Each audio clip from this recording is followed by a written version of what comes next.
అందరికీ నమస్కారం. Welcome to my YouTube channel. పంది పిల్లల్లో మామూలుగా 3 రోజులకు ఒకసారి అలాగే 13 రోజులకు ఒకసారి ఐరన్ ఇంజెక్షన్ అనేది వేసుకోవడం కామన్ గా చేస్తూ ఉంటాము, ఐరన్ డెఫిషియన్సీని నివారించడం కోసం. అయితే ఈ మధ్య కాలంలో కొన్ని ఇన్సిడెంట్స్ జరిగాయి. ఎలాంటివి అంటే చిన్నపిల్లలు ఈ ఇంజెక్షన్ వేసిన తర్వాత, ఐరన్ ఇంజెక్షన్ వేసిన తర్వాత ముఖ్యంగా వెంటనే చనిపోవడం లేదా ఒక రోజుల్లో చనిపోవడం అనేది జరిగాయి. నాకు రైతులు కొందరు తెలియజేశారు. సో దాని గురించి అయితే నేను మీకు ఎందుకు కారణాలు ఏమై ఉండొచ్చు అనే విషయాన్ని అయితే నేను మీకు ఈ వీడియోలో ఎక్స్ప్లెయిన్ చేయడానికి ట్రై చేస్తాను. సో వీడియో చివరి వరకు చూడండి. నచ్చినట్లయితే తప్పకుండా లైక్ చేయండి. అలాగే మన ఛానల్ని ఇంతవరకు మీరు సబ్స్క్రైబ్ చేసుకున్నట్లయితే దయచేసి సబ్స్క్రైబ్ చేసుకోండి. సో మామూలు విటమిన్ ఈ అండ్ సెలీనియం ఈ రెండు కూడా చిన్న పంది పిల్లల్లో ఐరన్ మనం ఇంజెక్షన్ ఇస్తాం కదా, ఇంజెక్షన్ రూపంలో ఆ ఐరన్ అరిగించుకోవాలంటే, శోషించుకోవాలంటే శరీరంలోకి ఈ మూలకాలు అనేవి చాలా అవసరం. ఒకవేళ ఈ మూలకాలు లేకపోతే మనం ఇంజెక్షన్ రూపంలో వేసే ఐరన్ అనేది శరీరంలోకి అరిగించుకోలేకపోవడం వలన దానివల్ల ఐరన్ టాక్సిసిటీ వచ్చి డెవలప్ అయ్యి పిల్లలు అనేవి చనిపోయేదానికి అవకాశం ఉంటుంది. దీన్ని నివారించాలి అని అంటే మనకి ఇప్పుడు 2 మార్గాలు ఉన్నాయి. ఒకటి ఏంటంటే 2 వారాల ముందు, ఈనడానికి 2 వారాల ముందు తల్లి పందికి మనము విటమిన్ ఈ మరియు సెలీనియం కలిసి ఉన్నటువంటి మందులు టానిక్ రూపంలో కానీ, ఇంజెక్షన్ రూపంలో కానీ, పొడి రూపంలో కానీ అందించాలి.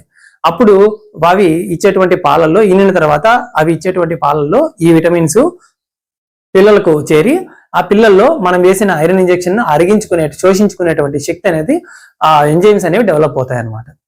సో అది ఒక మార్గం. లేదా ఇంకొక మార్గం ఏంటంటే వెంటనే మీరు ఎప్పుడైతే ఇలాంటి కండిషన్ గమనించారో, చిన్నపిల్లల్లో మరణాలు, ఐరన్ ఇంజెక్షన్ వేసిన తర్వాత వాపు రావడము, మరణించడం, ఇలాంటి కండిషన్ వెంటనే, లేదా డౌట్ ఉన్నా సరే ఐరన్ ఇంజెక్షన్ వేసిన వెంటనే ఐరన్ ఇంజెక్షన్ తో పాటు అదే రోజు విటమిన్ ఈ మరియు సెలీనియం కి సంబంధించినటువంటి టానిక్ ఒక దాని మీద లేబుల్లో ఉంటుంది. 2 నుంచి 2 ml సరిపోతుంది మాక్సిమం, లేదా 3 ml. అలాగే ఇంజెక్షన్ లేదా విటమిన్ ఈ మరియు సెలీనియం కలిసి ఉన్నటువంటి ఈకేఆర్ఎసి అనేటువంటి ఇంజెక్షన్ వస్తుంది. లేదా వేరే ఏ ఇంజెక్షన్ అయినా, లేదా వేరే ఏ టానిక్ అయినా సరే విటమిన్ ఈ సెలీనియం కలిసి ఉండాలి. ఆ 2 మూలకాలు అనేవి ఉండాలన్నమాట.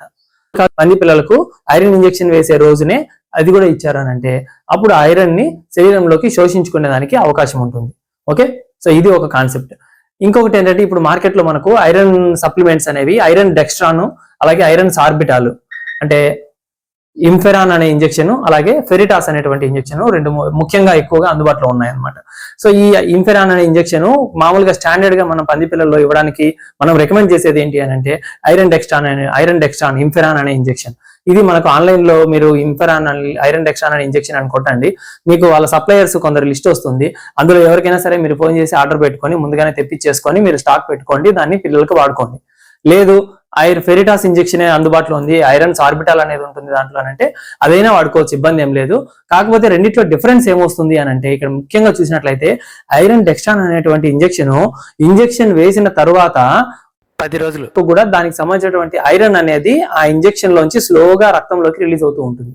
కానీ ఐరన్ సార్బిటాల్ అనేటువంటి ఇంజెక్షన్ లో ఐరన్ అనేది మాత్రము 4-5 రోజులకు పూర్తి స్థాయిలో ఆ ఇంజెక్షన్ లోంచి ఐరన్ అనేది రక్తంలో కలిసిపోవడం అయిపోతుంది, నిల్వలు అనేవి ఉండవన్నమాట. సో ఒకవేళ ఐరన్ సార్బిటాల్ వేసేటట్లయితే మాత్రం మనము మళ్ళీ ఇంజెక్షన్ 1 వారం తర్వాత కానీ, లేదా 5 రోజుల తర్వాత కానీ మళ్ళీ ఇంకొక డోసు వేయాల్సి వస్తుంది. ఇదొకటే డిఫరెన్స్. అండ్ ఇంకోటి ఏంటంటే పందుల్లో చాలా డెలికేట్ గా ఉంటాయి కాబట్టి, కోళ్ళ తర్వాత మనకు పందులు చాలా డెలికేట్ గా ఉండే జంతువులు కాబట్టి వీటికి ఏ ఇంజెక్షన్ వేసినా సరే ఆ ఇంజెక్షన్ గాయం అనేది, ఇంజెక్షన్ అంటే గాయమే మళ్ళీ, సో ఆ ఇంజెక్షన్ గాయాన్ని తట్టుకోవడం కోసం, అలాగే ఆ ఏరియాలో అలర్జిక్ రియాక్షన్ రాకుండా ఉండడం కోసం ఐవిల్ ఇంజెక్షన్ అనేది కూడా కామన్ గా వేసుకోవడం అనేది ఒక ప్రాక్టీస్ గా చేసుకోండి.